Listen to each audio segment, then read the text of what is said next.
Assassin's Creed Forgotten Temple is Ubisoft's latest installment into Edward Kenway's journey that you can check out on Webtoon. While reading the series, I had some thoughts. I started connecting dots that should not be connected, and now I have a question that no one should ask. Is Assassin's Creed technically an Isekai?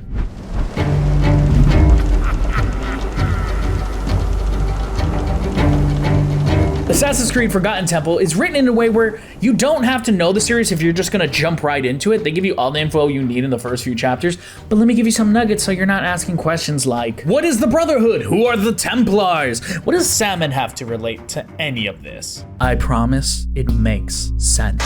And what is an Isekai? Isekai is a Japanese word meaning different world. It is also a term in media for a genre of you get transported to another world. Normally you have to die for that, but not a requirement.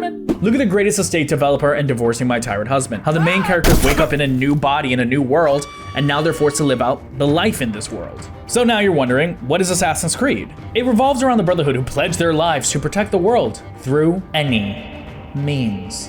The Templars are those jerks who are trying to take over the world. You can tell who's part of the Brotherhood by this nifty symbol.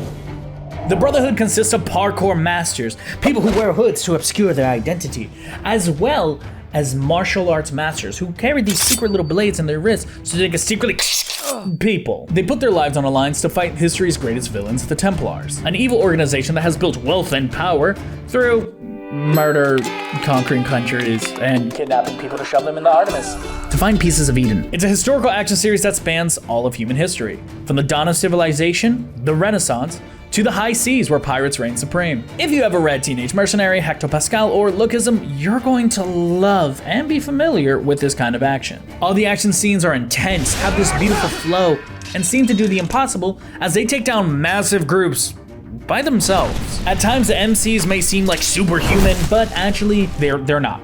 They're regular people who have trained to reach the peak level that they're at to get the job done. That's cool and all, but Assassin's Creed Forgotten Temple being placed in the past does not make this an isekai. The reason we can have this history-spanning adventure is through the concept of genetic memory and salmon. I told you it was gonna make sense. Assassin's Creed introduces the idea that our DNA does not only store our memories, but the memories of our ancestors as well. Similar to the theory of how animal migration patterns are passed down generationally. So that salmon can hold a deep family secret in its DNA. A little fact I came across while researching this. It's actually theorized that salmon are able to return to where they were born due to the Earth's magnetic fields and smells. I'm not joking. This is how Noah Kim is able to explore Edward's memories in the modern age. Through a machine called the Animus, he's able to explore the experiences his ancestors went through in the time they lived. So, it's an isekai. No, it's not an isekai. No one ever gets transported to another world. No, that can't. Wait, no. It's his world.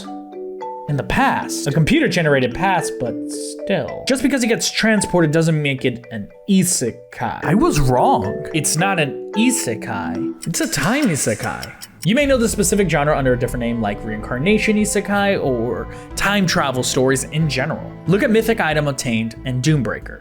A time isekai isn't when a character is transported to another world, but instead transported to a different time, most commonly an earlier part in their life. That way they can get revenge or change their life for the better. Yes, the core tenets are the same, but the reason I separate Assassin's Creed Forgotten Temple from a regular isekai is in its execution. Noah's going back in his ancestry to relive a past life and using that information to affect the present. The key difference is all the actions are predestined. Noah isn't in control. He's only reliving Edward's memories. And that's throughout all the Assassin's Creed series. The main driver of the story isn't the person in the present, but the person in the past. And that's actually commonplace in isekai as we focus on the new world, the new life, and barely touch the main character's past life. In Forgotten Temple, Noah's looking for a treasure still undiscovered today. Only Edward knows where it is, so we're looking to the past through Noah to find the answer. In the end, there is a case to say Assassin's Creed is an isekai, a reincarnation, redo, time isekai, technically. Want to explore Edward Kenway's adventures in Assassin's Creed Forgotten Temple? Go read it only on Webtoon.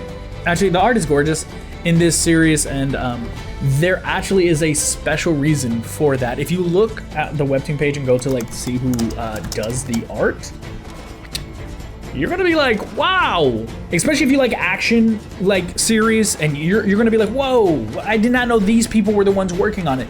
I'm not telling you who it is here now because I don't want to take away that shot, because like legitimately when I was told who was doing it, I was like, oh, go check it out.